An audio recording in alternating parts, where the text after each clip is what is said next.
परिषद निवडणुकीचा निकाल जाहीर झाला असून या निवडणुकीत भाजपने ऐतिहासिक विजय मिळवत नगर परिषदेत पहिल्यांदाच सत्ता स्थापन केली।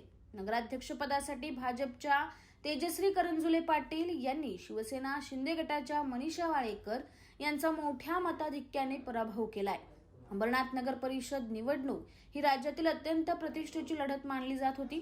भाजपचे प्रदेशाध्यक्ष रवींद्र चव्हाण आणि शिवसेना शिंदे गटाचे खासदार श्रीकांत शिंदे यांची प्रतिष्ठा या निवडणुकीत पणाला लागली होती। नगराध्यक्षपदासाठी भाजपच्या तेजश्री करंजुले पाटील आणि शिवसेना शिंदे गटाच्या मनीषा वाळेकर यांच्यात अटीतटीची लढत पाहायला मिळाली। या निवडणुकीसाठी दोन्ही पक्षाकडून जोरदार प्रचार करण्यात आला होता। राज्याचे मुख्यमंत्री आणि उपमुख्यमंत्री यांच्या जाहीर सभांमुळे ही निवडणूक अधिकच रंगली होती। अखेर अंबरनाथच्या मतदारांनी भाजपला स्पष्ट कौल दिलाय। भाजपच्या तेजश्री करंजुले पाटील यांनी तब्बल 54,093 मतांनी दणदणीत विजय मिळवलाय। अंबरनाथ नगर परिषदेत नगराध्यक्ष पदासह एकूण 60 जागांसाठी निवडणूक पार पडली होती। अंबरनाथमध्ये गेली 35 वर्ष शिवसेनेची सत्ता होती, मात्र यावेळी मतदारांनी बदलाचा कौल देत शिवसेनेची ही परंपरा मोडीत काढली।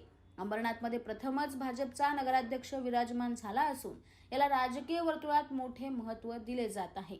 या विजयानंतर भाजप कार्यकर्त्यांमध्ये उत्साहाचे वातावरण असून शहरभर जल्लोष साजरा केला जातोय। फटाके, मिरवणुका आणि घोषणांनी अंबरनाथ शहर दणाणून गेलं। अंबरनाथ नगर परिषद निवडणुकीत मिळालेला हा विजय भाजपसाठी मैलाचा दगड ठरतोय, तर शिवसेना शिंदे गटासाठी हा मोठा राजकीय धक्का मानला जातोय।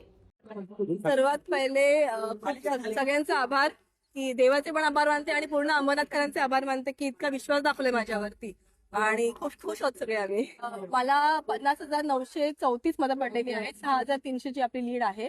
त्याच्यामुळे कसं माहितीये का, इतके दिवस आम्ही प्रचारामध्ये बघितलं की त्या लोकांना ते नकोच होते असं प्रकार दिसले आणि भयमुक्त यासाठी बोलत होते की याच्या आधीचे अनुभव होते, लोकांनी सांगितलेले होते आणि त्याच अनुभव लोकांना आला की आम्हाला काहीच करायला लागलं, त्यांनीच ते केलं आणि त्याच्या खड्डे खंड स्वतः त्यांच्या खड्डेच पडले असं मी म्हणतो। या इतिहासाचे श्रेय अख्ख्या पूर्ण अंबरनाथकरांना पण आहेतच, माझ्या आई वडिलांना, माझ्या कुटुंबाला आहेत। त्याचबरोबर आमचे मार्गदर्शक रवींद्र चव्हाण साहेब, त्यांच्या मार्गदर्शनाखालीच हे सगळं झालेलं आहे। त्याचबरोबर माझे सासरे, त्यांना मी खूप जास्त श्रेय देईन की त्यांच्या मार्गदर्शनानेच मी यापर्यंत पोहोचले असं वाटतं। नक्कीच काय झालं होतं, याच्या मुख्यमंत्री आल्यानंतर बऱ्याच ज्या गोष्टी होत्या त्या क्लिअर केल्या आणि त्यांचं नेहमी ते विकासाच्या बद्दल बोलतात आणि अंबरनाथचा विकास कसा करणार आहेत त्यांनी त्याचं सगळं काम सांगितलंय। त्याच्यामुळे जनता नक्कीच खुश आहे आणि म्हणून त्यांनी भाजपवर चांगला विश्वास दाखवला आहे। बघा, पहिले आपल्या अंबरनाथनं मूलभूत गरजांसाठी वंचित झालेलं आहे। पाणी मोठा प्रश्न आहे, स्वच्छता मोठा प्रश्न आहे। पाणी आणि स्वच्छता हे दोन प्रश्न